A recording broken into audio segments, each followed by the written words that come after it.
Seperti Enzo Ferrari, Lamborghini juga datang dari Italia Utara, tepatnya di Emilia-Romagna di kota praja Renazzo. Di sanalah Antonio dan Evelina Lamborghini membesarkan putranya, Ferruccio, di antara kebun anggur mereka. Ferruccio lahir tahun 1916, tepat terjadinya Perang Dunia I. Meskipun demikian, Ferruccio tumbuh sebagai orang yang ambisius dan memiliki harapan. Ferruccio memiliki ketertarikan terhadap mesin. Sejak kecil, ia suka berkutat dengan mesin di garasi ayahnya. Hingga tahun 1935, ia mulai membuka bengkel sendiri. Perang Dunia II menjadi titik balik bagi Ferruccio. Pada tahun 1940, ia direkrut oleh Angkatan Udara Kerajaan Italia sebagai mekanik di garnisun di Pulau Rhodes, Yunani. Dalam bekerja, Ferruccio memperoleh pengalaman menggunakan mesin-mesin tua. Namun, tahun 1943, ketika Italia menyerah, Jerman mengambil alih garnisun dan mengusir bekas sekutunya. Ferruccio memutuskan tetap tinggal sebagai warga sipil dan diizinkan oleh Jerman. Ia kemudian mulai membuka bengkel dan banyak yang puas dengan hasil dan bakat mekanik Ferruccio. Tahun 1945, sekutu datang dan menahan semua orang yang berada di garnisun. Ferruccio dipulangkan ke Italia setelah setahun menjadi pekerja mekanik Amerika. Di Italia, Ferruccio kembali membuka bengkel yang juga tidak berlangsung lama. Kemudian, sebuah ide cemerlang muncul. Pengalamannya dengan kendaraan sekutu dan Axis membuatnya memiliki keunggulan yang lebih dibanding mekanik lainnya. Pasca perang, Italia perlu memulihkan cadangan pangannya. Ferruccio memiliki rencana ambisius yang ia jalankan tahun 1947. Ia mendirikan perusahaan dengan modal 2.000 lira dan 3 pegawai mekanik. Proyek awal perusahaannya adalah membuat traktor skala besar dengan harga terjangkau. Pemasok utamanya adalah ARAR, atau Azienda Rilievo Alienazione Residuati, perusahaan milik pemerintah yang bertanggung jawab untuk menjual semua peralatan militer yang tersisa setelah perang. Dengan menggunakan mesin Morris Inggris tua dan memodifikasinya agar berjalan dengan diesel murah, Ferruccio dapat menciptakan traktor murah yang ia jual ke seluruh Italia.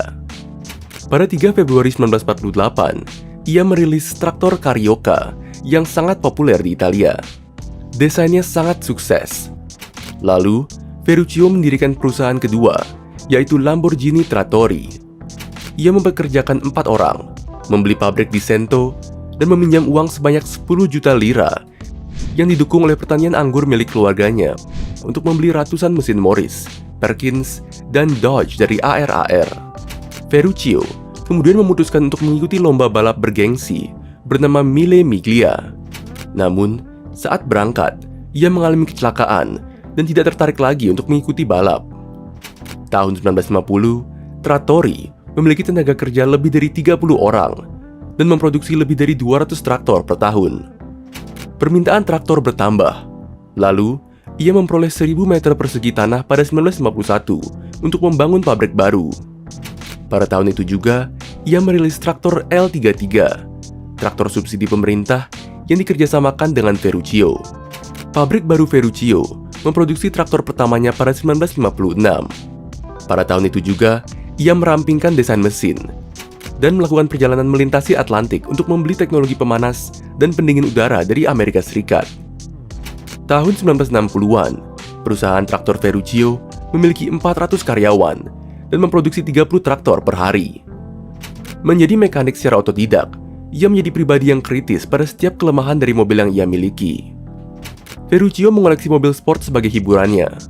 Beberapa mobil yang ia miliki adalah Alfa Romeo, Maserati, Jaguar E-Type, Mercedes-Benz, dan Ferrari.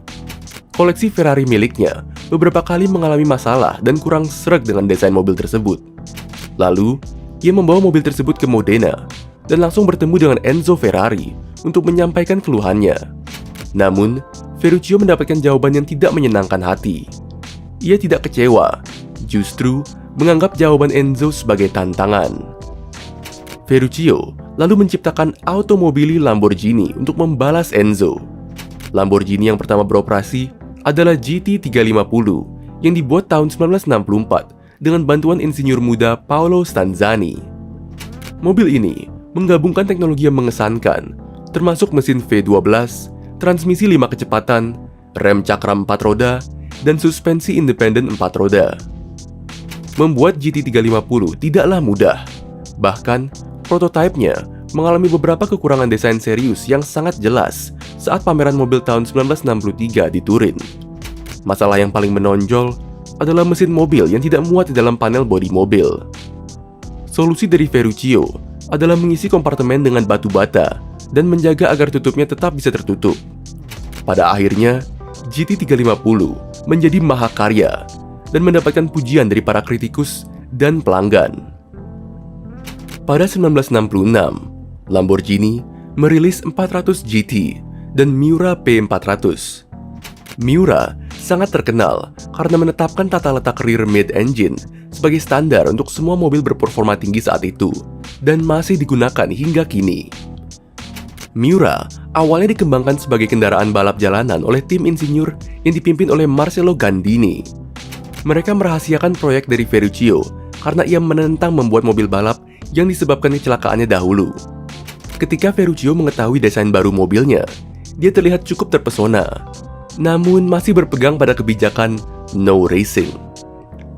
Tahun 1968, Lamborghini merilis mobil klasik Espada dan Islero 400 GT, dan semakin sukses dengan menciptakan LP500, Huraco P250, dan Jarama 400 GTS. Namun 1970-an menjadi tahun yang buruk bagi Lamborghini. Pada tahun 1973, 2 tahun setelah penghapusan sistem Bretton Woods, pasar saham global mengalami kehancuran, dan Dow menghapus setengah dari nilainya. Pada saat yang sama, OAPEC memulai embargo minyak yang berakibat naiknya harga bahan bakar dan menjerumuskan perusahaan otomotif ke dalam krisis. Lamborghini Trattori juga mengalami penurunan ketika kesepakatan pemasok Bolivia dengan 5.000 traktor dibatalkan karena kudeta 1971 oleh Hugo Banzer. Ferruccio melakukan yang terbaik untuk tetap mempertahankan perusahaannya. Ia akhirnya menemukan pembeli lain untuk traktornya.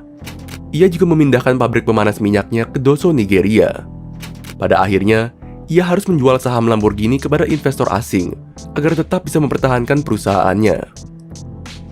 Meski ia berhasil menyelamatkan Lamborghini, ia tetap pensiun di tengah pemogokan luas yang dilakukan serikat pekerja di seluruh Italia.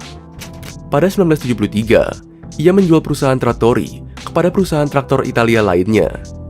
Setahun kemudian, ia menjual saham Lamborghini yang masih ia miliki sebesar 49% kepada seorang pengusaha Swiss bernama René Leimer. Seorang teman René sebelumnya telah membeli 51% saham Lamborghini. Kemudian, keduanya bekerja sama untuk memajukan kembali Lamborghini. Namun, upaya keduanya gagal, yang kemudian membuat automobili Lamborghini dilikuidasi. Pada 1980, pemerintah Italia menjual Lamborghini sebesar $3 juta kepada Mimran bersaudara, dua pengusaha Prancis yang memiliki perkebunan tebu dan pabrik tepung besar di Afrika. Mimran bersaudara berambisi ingin merenovasi semua fasilitas Lamborghini dan membentuk tim insinyur baru, namun tidak diiringi dengan anggaran yang cukup, dan mereka terpaksa menjual kembali Lamborghini. Pada 1987, Lamborghini jatuh ke tangan Chrysler, seseorang yang mengimpor merek mobil mewah ke Amerika. Kurang dari 5 tahun, Chrysler menjual Lamborghini ke seorang konglomerat Indonesia karena tidak menghasilkan keuntungan. Setco Group yang membeli Lamborghini berhasil memulihkan kondisi Lamborghini. Kemudian pada tahun 1996, Lamborghini meraup keuntungan sebesar $120.000. Namun tahun 1998, krisis keuangan melanda dan Lamborghini kembali dijual. Pembeli selanjutnya adalah Ferdinand Piëch dari Volkswagen, yang juga membeli Bentley dan Bugatti di tahun yang sama. Di bawah Volkswagen, Lamborghini merubah strukturnya menjadi lebih ramping dan dapat mulai kembali merebut pasar mobil sport mewah. Untuk memenuhi tantangan abad ke-21, Lamborghini secara agresif memasarkan mereknya, dan di saat yang sama berinvestasi dalam penelitian dan pengembangan material. Mereka telah mendiversifikasi mobil mereka untuk menarik anggaran yang lebih luas, meski harga terendahnya masih terbilang mahal. Puncak kesuksesan Lamborghini adalah Gallardo, yang selama 10 tahun masih tetap diproduksi. Gallardo terjual sebanyak lebih dari 14.000 unit, sehingga menjadi desain Lamborghini paling populer. 2015 menjadi tahun terbaik bagi Lamborghini, karena penjualan melonjak naik dari 2.530 unit di 2014 menjadi 3.245 di 2015. Lamborghini kembali memproduksi mobil hits yang bernama SUV lurus atau Huracan, penerus Gallardo. Mungkin jika Ferruccio melihat perusahaannya sekarang, ia akan senang mengetahui bahwa Lamborghini dapat bersaing kembali dengan Ferrari.